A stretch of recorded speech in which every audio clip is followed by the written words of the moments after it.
దేశ రాజధాని ఢిల్లీతో పాటు ఆర్థిక రాజధాని ముంబైలో కూడా భారీ వర్షాలు కురుస్తున్నాయి. ముఖ్యంగా ముంబైలో గత 24 గంటల్లో దాదాపు 200 మిల్లీమీటర్ల వర్షపాతం నమోదైంది.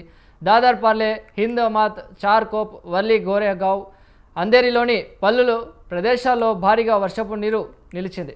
జనజీవనం అస్తవ్యస్తమైంది. రాకపోకలకు అంతరాయం ఏర్పడింది. లోకల్ రైళ్లపై కూడా వరద నీటి ప్రభావం ఏర్పడింది. చాలా చోట్ల పట్టాలు నీట మునిగి పలు రైళ్లు షెడ్యూల్ కంటే ఆలస్యంగా నడుస్తున్నాయి.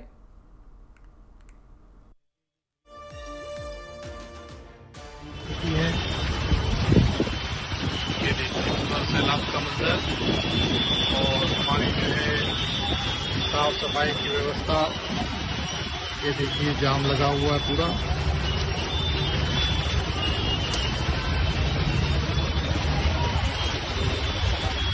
अभी ये स्कूल छूटने का टाइम है। यहाँ पे लिखाया है स्कूल और ఇవాళ రాత్రి రేపు ఉదయం ముంబై శివారు ప్రాంతాల్లో భారీ నుంచి అతి భారీ వర్షాలు కురిసే అవకాశం ఉందని భారత వాతావరణ శాఖ అంచనా వేసింది.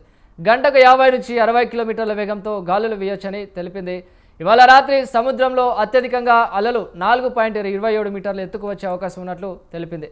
అదేవిధంగా నైరుతి రుతుపవనాలు నేడు ఢిల్లీకి చేరుకున్నట్లు వాతావరణ శాఖ ప్రకటించింది. సాధారణంగా రావాల్సిన దానికంటే దాదాపు 5 రోజులు ఆలస్యమైంది. రుతుపవనాల ప్రభావంతో ఢిల్లీలోని చాలా చోట్ల వర్షాలు కురిశాయి. నేడు భారీ వర్షాలు కురిసే అవకాశం ఉందని వాతావరణ శాఖ తెలిపింది.